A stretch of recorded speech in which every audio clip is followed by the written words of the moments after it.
Okay, he's Aaron Schott, Chief Analytics Officer, FTN Fantasy, ESPN, NFL writer, creator of DVOA. My favorite title of all as I run through these like I'm introducing a character from Game of Thrones for a 15-year-old reference. Godfather of football analytics here for the annual Patriots preview.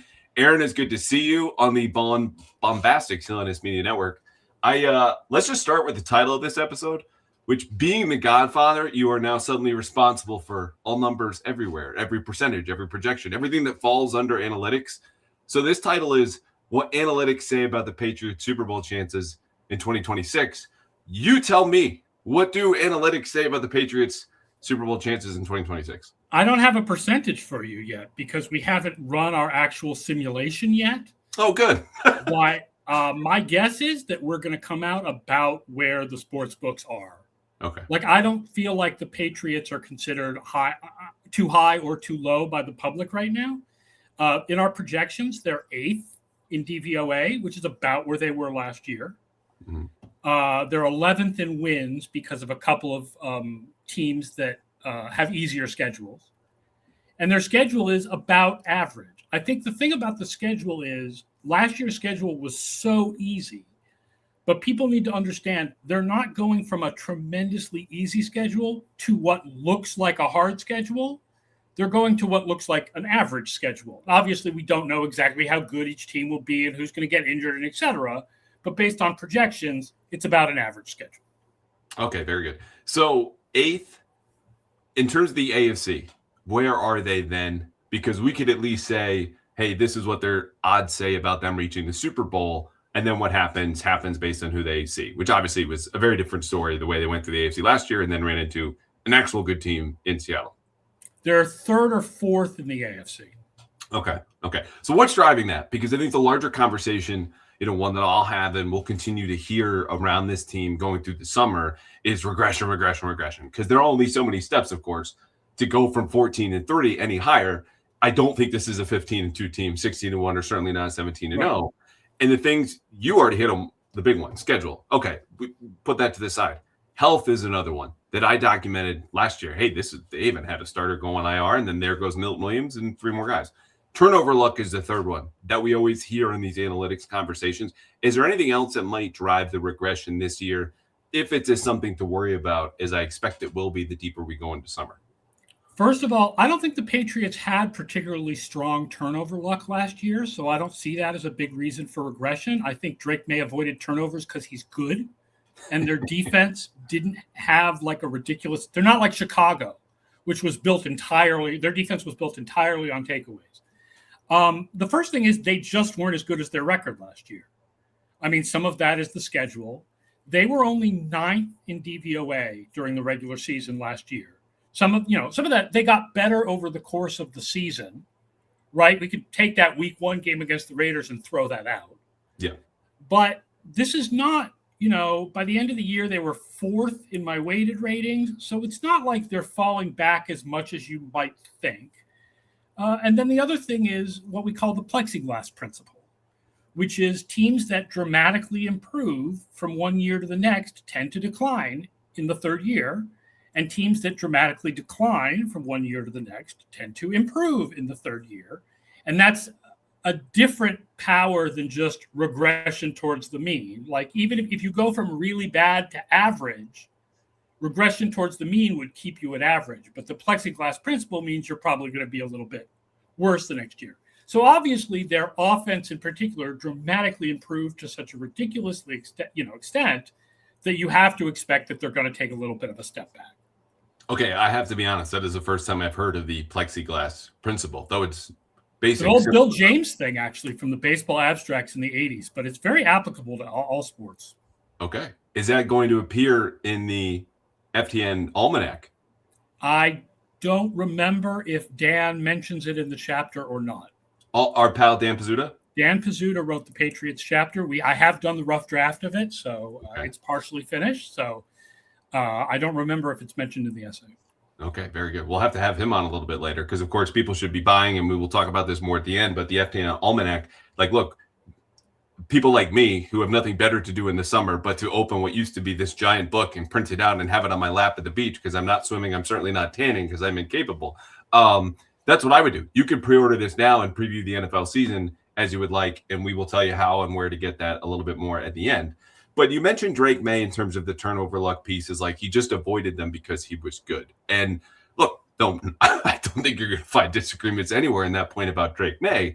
But as it relates to the regression, conversation, I think there's also something there to be said for, okay, he's going to face, a stronger level of defenses, right? I think there are things that he can't count on replicating next year, from last season, just to kind of buoy him as it goes on. And you can make arguments in the other case. He's got better weapons. He's got, second year in the system, et cetera, et cetera. Where do you see him? Like, is there another level to go for the guy who finished second for MVP in year 3? Or is this more a case of the stats will stay similar and the tape will be just as good? No, I think even if he plays at the same level, the stats will not be as good, right? Because of opponents, because the opponents will be harder. And I think it's likely to suggest that he'll come back to the pack a little bit. I think if you were to rank all the quarterbacks in the league right now, you would not put Drake Maye in the top 4 because you have to think of it as a longer term, how quarterbacks develop over time. Like, did he have a top 4 season last year? Yes. I think you would still have some combination of Allen, Mahomes, and Jackson as your top 3. I think you'd still have Burrow as your number 4. And then depending on how much you want to concentrate on this year versus the future, you would have Drake Maye and Matthew Stafford like 5 and 6. So I think it's pretty reasonable to suggest that he'll probably have a season that makes him something like between the 3rd and 8th best quarterback in the league, right? Because you got to have some variability in there. I don't think he's going to crash out. Hopefully he doesn't get injured like Jaden Daniels. He's the real deal. I mean, listen, even going into last year, the numbers as a rookie were not good, but all the scouting people were like, he's the real deal. And then he proved it. So I don't expect him to suddenly regress because there's nothing in his performance from last year that makes it feel like it was propped up by by helium or anything. Like it was all real. Yeah, of course. I mean, I remember you and I discussing like, look, what were the areas for him to make the year 2 leap? And we highlighted performance against the blitz. We highlighted sack avoidance. And I stay with sack avoidance to say that that's an area where this year, maybe he doesn't cut it in half, where he goes from 8.8% down to 4.4, which would be like middling range for Brady. But if you just think about what that would mean, 1 every 12 and a half dropbacks or 13 goes down to 1 out of every 25 that you're taking a sack. I mean, that is a monumental leap in that particular area. Which, even if he only improves it halfway, let's say he goes to 1 every 20. Right. Like Josh McDaniels is saying last week, negative plays are the worst thing for an offense. And look, sounds like a broad definition of like anything that sends you backwards or gives the ball away. But the point being, there's a very obvious and clear way for him to get better in that area that would accent things like when he does deliver the ball. He had the most accurate season in next-gen stats history, going 9.1% over expected with his completion percentage. So I do think some of the deep ball stuff, and you tell me if I'm wrong on this, there's generally some small sample noise in there, and that like he can't count on being 50% accurate on these deep balls where it is literally a matter of, forget inches, millimeters with Kayshon Boutte's fingertips versus the nearest defender. And again, A.J. Brown, Romeo Dobbs might help that. But there's just stuff where sometimes, the wind blows it a tick to the left, and that changes an all or nothing proposition, obviously, for me in terms of completed or incomplete. Anything there that might like I said, that's the variance. That's why you can't go, he's going to be number 6, right? It's like, it's a range. But if he can improve the sack avoidance a little bit, that'll make up for maybe not being quite as accurate on the deep pass. His numbers won't look like he's as good because of the schedule difference. But he is probably going to be a little bit worse, but not a lot worse. Like, he's going to be one of the top quarterbacks in the league. And I think he's going to be one of the top quarterbacks in the league for the next 10 years. I do love that in the deeper numbers-based cold take episode, we've immediately jumped into ranking quarterbacks. Like, I don't know if this is too many hits for you, Aaron, over the years. Well, because I think a lot of Patriots fans probably feel like, well, the dude finished second in MVP. He's one of the 2 best quarterbacks in the league. And what I wanted to point out is that when you think of who's the best in the league, you have to think of more than one year. You have to think a little bit more longer term of who's been good for 2 or 3 years. So these guys who had off years last year, I think still have a little bit of a claim on things until they have 2 or 3 off years.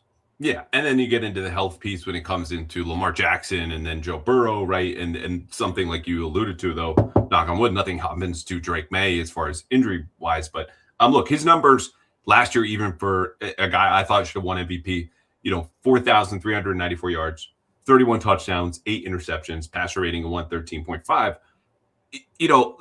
They're not pedestrian numbers, but I think historically, particularly in the modern era for MVP candidates, like that was a level that was a little bit lower than you would typically find for a guy who was in that conversation, and certainly lower than, the traditional box score stats of Matthew Stafford, who of course won. It doesn't mean he wasn't deserving. It's just to say that I think there's another level here that you'll have to go to if you do want to win MVP, clearly, because the other guys around him will get healthy and continue to perform, which is to back up your argument of, okay, you could go back 2 or 3 years to say the body of work for Josh Allen, Lamar Jackson, Joe Burrow puts him ahead of Drake Maye. It's also the fact that you can expect more of those guys moving forward, or whoever will be in the MVP conversation, because the numbers that got Maye there last year probably won't get him to top 3 this year when you consider the history of MVP in the top 5 quarterbacks.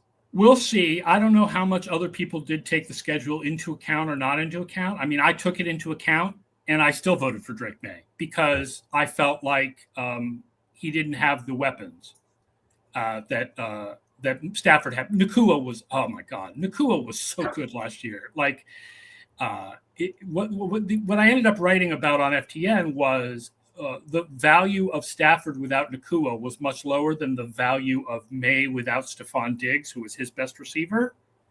So that's why I ended up voting for Maye. But it'll be an interesting, listen, it's going to be an interesting year, but I think what we're not going to see is some kind of like heavy regression from the quarterback, but you can't expect it to be as good, partly because of the schedule and partly because it's just hard to be that good for multiple seasons in a row.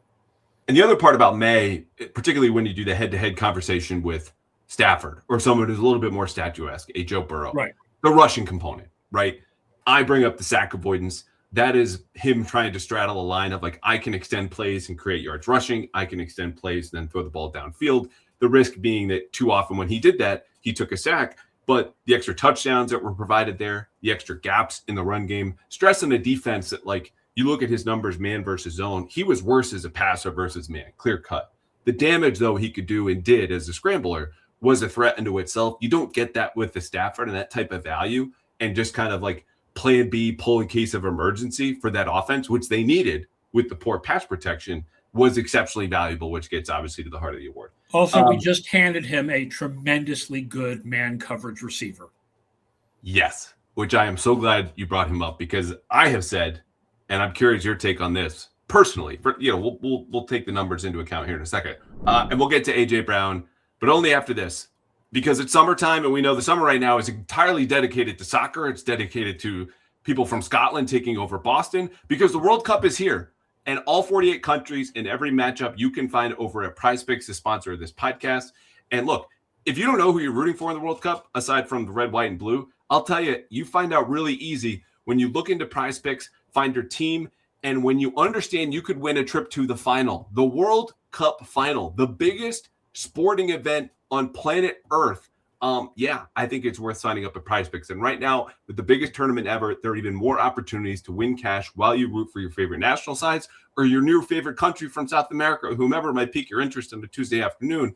And all the global soccer stars. Again, this goes from June 11th, so we're already there, all the way through July 19th. Really great way to kill time before Patriots training camp kicks off. I love the World Cup. I get into this in the Euros, and this year I've been more invested than ever thanks to both the U.S. and Prizepicks. Again, the simplest, best place to win money while you watch sports. But if you download the app today and use code CLNS, they'll give you $50 instantly in lineups where you can pick players to get assists or goals or pick teams, but only after you play your first $5. So download the app today and use code CLNS to get $50 instantly in lineups when you play your first $5. Prizepicks, a preferred partner of the NBA and related to soccer in the World Cup. All right, AJ Brown, killing man coverage. He had 2 touchdowns in the last practice of the spring. I was there, documented, talked about all of this. When they finally traded for him, I said that should make them the favorite in the AFC. I stand by it. Obviously, your numbers don't agree. Where do you, Aaron Schatz, fall on that? The first thing I will say is that I've had him in my projections since the very beginning because we knew this trade was coming. Good for you. So unlike Myles Garrett, I didn't have to go in and just change things. You would be surprised at how little a single player who is not a quarterback changes projections in a statistical system like mine, partly because in a system like mine, projections are very conservative and are much more grouped around 8.5 wins than you would tend to think, because everything is a range of possibilities. So the average win total for the Patriots in the simulations only changes by about a third of a win when you add in A.J. Brown. Now, where I think A.J. Brown really matters, though, is when we talk about what happens if and when they get to the playoffs. Now let's talk about single game matchups against good teams and good defenses.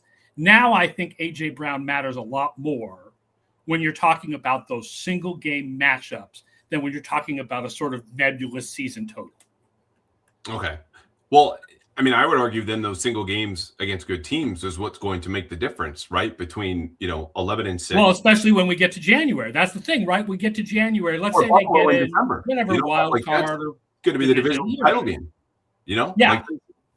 Those games against Buffalo are going to be important. Absolutely. Like in those games, it's going to matter. I mean, because, he's going to end up being injured for a couple of games. You never know, right? This guy, that guy.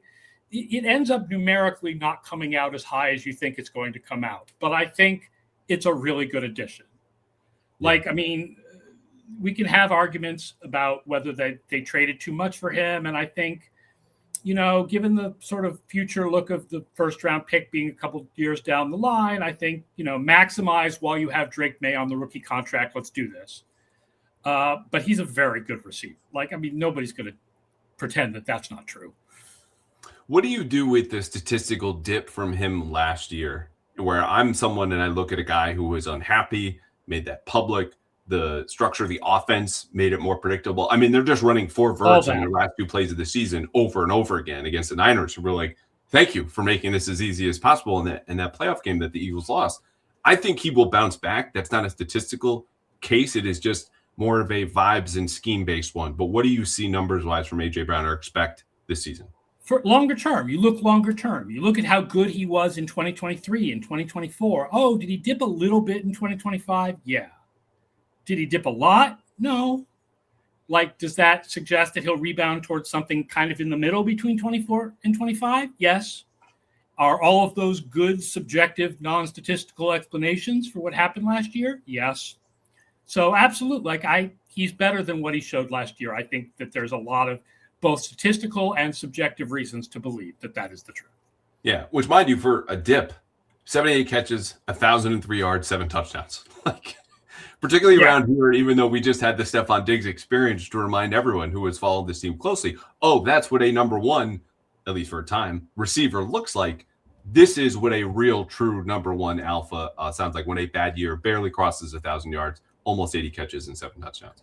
Let's go defensively because, I'm talking with Cody Alexander later, more scheme-based and things that changed, though he'll cite and did in a long post how the Patriots DVOA changed against the pass and the run over the course of last year. And he explains it with some sort of driving scheme decisions, and we could talk about injuries.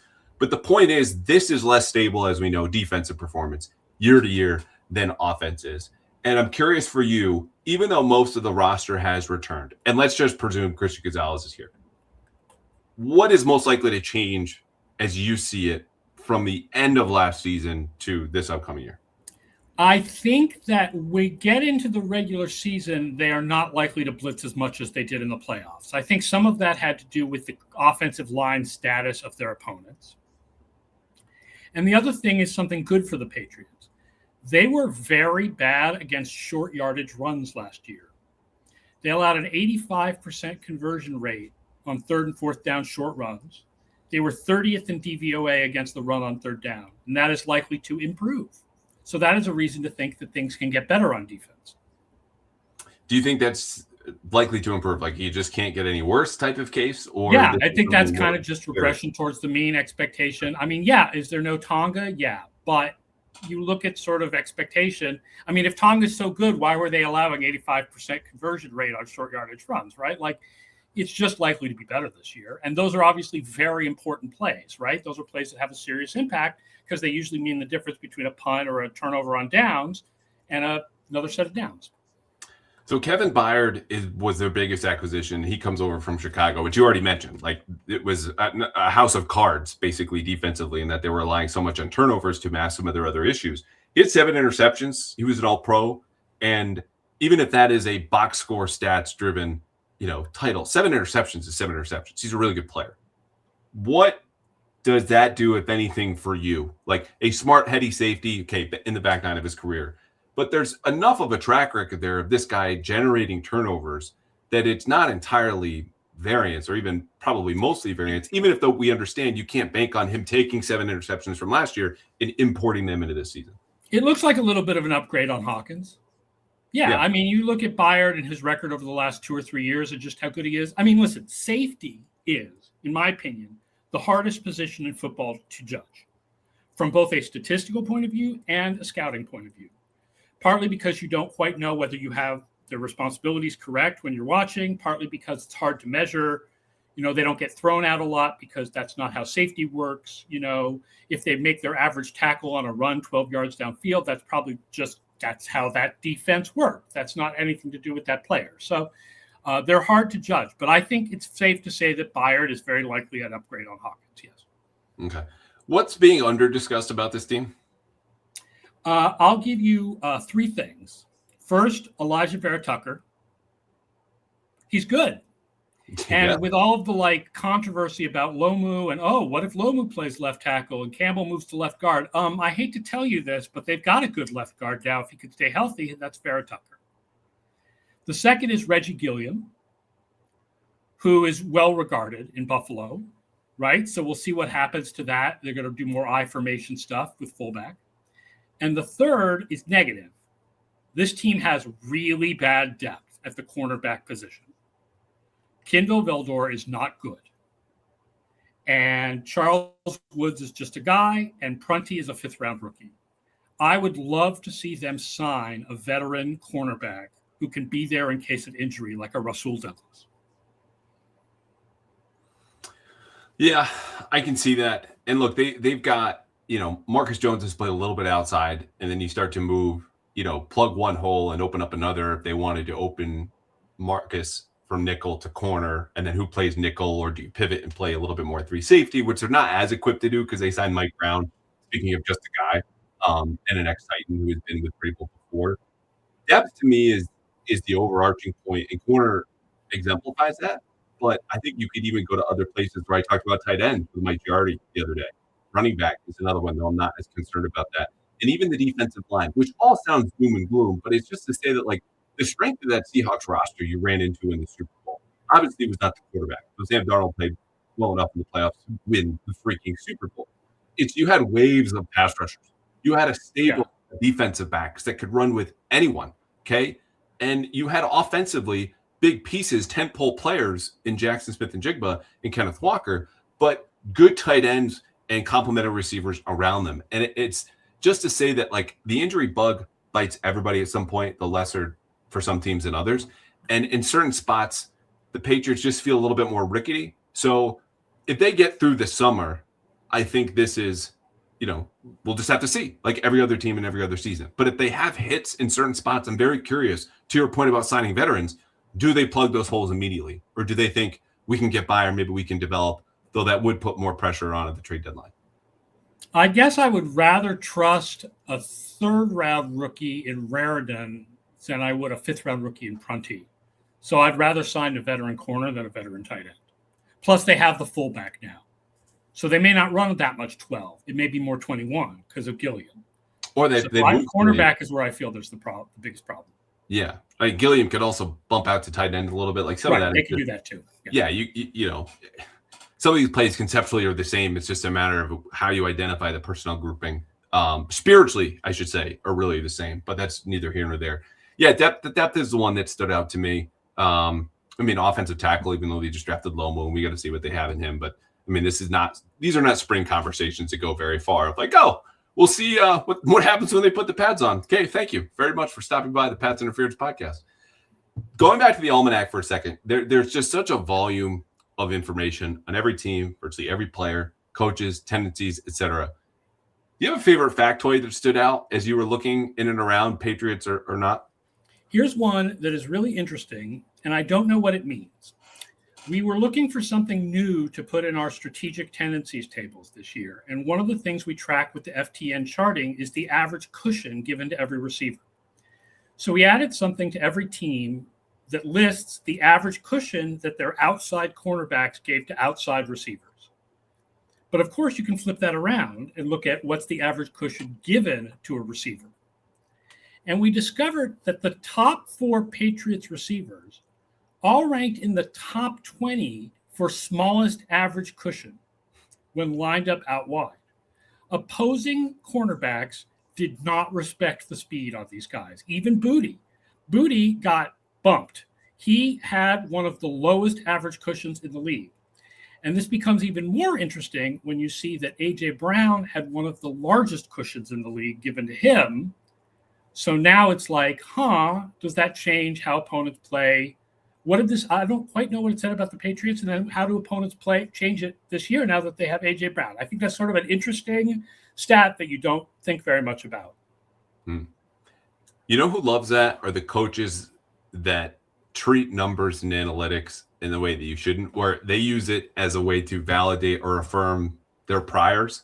Like, oh yeah, so if the numbers align with what I already think, I love them, which just doesn't get anyone anywhere. You don't learn anything just trying to tell yourself you got it right in the first place.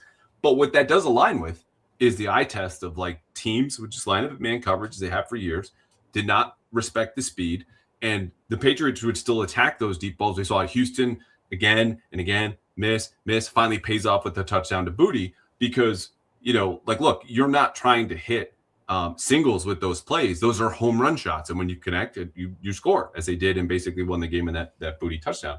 So it is interesting. And I asked Mike Vrabel about that last week when you mentioned A.J. Brown. How does that change? Or you understand he's going to have a gravity, some extra attention. How does that change the playbook? He says, well, it's not really the spring is time for that. We'll do that a little bit later. But it's a great point, and it's a great stat because, again, would you say 4 in the top 20? 4 of the top 20 in smallest average cushions. So 4 of the 20 smallest average cushions were the top 4 Patriots receivers. Do you know who had the smallest? Not Patriots, just overall in the league. I don't know. Kayshawn Booty had the second smallest. I don't have in front of me who had the smallest. Second smallest Booty. All right, very good. What part of your projections, by the way, and this again could be a Patriots or non-Patriots related question, like you see the numbers, you understand and trust in the work that you put in, but I can't see this. I don't agree with this. The hardest things that I have a problem with doing statistical projections is, one, properly accounting for when offensive lines significantly improve or decline from year to year. And because there's really hard to find stats to measure those guys, right? And 2, coaching, when specific coaches are specifically special, in particular on defense. Like we have the Vikings defense regressing to average this year, but I think there's a really good argument that Brian Flores is such a good defensive coordinator that that's not going to happen. And if you said to me, which of your projections are you iffy about? I'd say, well, one of them that I'm pretty iffy about is the Vikings defense because Brian Flores is so good. Yeah. Sticking in the AFC, any sleeper team that you like? Cincinnati has the easiest projected schedule in the league. And I am the driver of the Houston Texans bandwagon for this year. Oh, Houston is our number 1 team in the AFC. We see their offense getting back to average. Tank Dell is back. Improvements on the offensive line, David Montgomery. And if they've got the defense they've had the last couple of years with an average offense, they're a serious Super Bowl contender. So do you see them as an appreciably different team? And I understand the health at receiver is a giant variable. Yeah, with better offensive line and Tank Dell back, that is a better offense. And then Stroud can be better with the better blocking, and then that offense can be better. And I don't see a other than just defense is more variable. I don't see another reason for their defense to suddenly be worse. So that's a really good team. What do you do with Stroud? I mean, you kind of find an equilibrium between the last couple of years. He was better last year than the year before, but he was better in 2023 than either of those years. But I think he's, if you ask me to rank the quarterbacks in the league again, I'd put Stroud like 10th, 11th.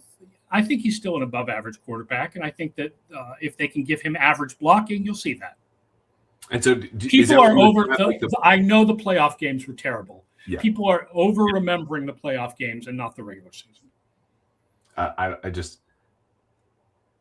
It's hard to forget thinking, is CJ Stroud a mole for the Steelers? Did they not pay him enough? Did the Patriots, who got in his ear about He this wasn't game? good against the Steelers either. No. And it was just like brain farts that, they were like brain sharks is what they were, that's too graphic, but it was that bad. And it cost them because talent wise, yeah, they had a little bit more talent, particularly healthy than last year's Patriots team. And that matchup again, I think would be fascinating, particularly the way that the Texans defensively just kind of line up and say, this is what we're doing. You have to beat us. And eventually, again, the Patriots did that, especially in man coverage. But look, they were first. You said the Patriots are third. Who was the second team? I think Buffalo. Buffalo, okay. So the Patriots over Denver then. Though I assume all of these are somewhat clustered. Yeah, everything's very clustered. And Denver's pretty high also. And Jacksonville's pretty high also. And Cincinnati, like I said, Cincinnati and Baltimore both have – the whole AFC North has easy schedules. So, yeah, lucky them.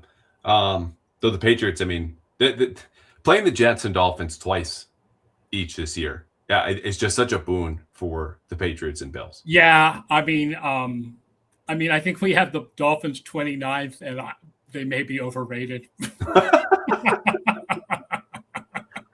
Oh, God bless. All right. How do you rate a team that gives up?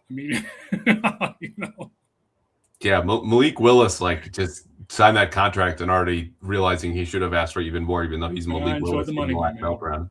All right, well, we'll get you out. Tell us how and where to buy the almanac. Again, this is something, it's a staple. Me reading on the beach, obviously a lot more people doing, reading it online or on your tablets or whatever. I love having the physical copy, but look, you can go tons of different places to get this, the most informed, detailed, statistically driven preview of the NFL season. Tell us more. You can get a pre-order of the PDF version with $5 off by going to ftnfantasy.com/almanac. The physical copy we can't sell until we actually turn in the manuscript to Amazon, so you cannot pre-order the physical copy, but that's for a pre-order of the PDF with $5 off. ftnfantasy.com/almanac. Yeah. And for folks who don't know, this is, started at the now RIP Football Outsiders. It started as Pro Football Prospectus in 2005.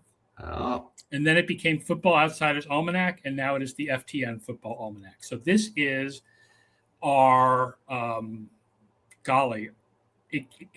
or 20th. No, more than that. We've been doing this a long time.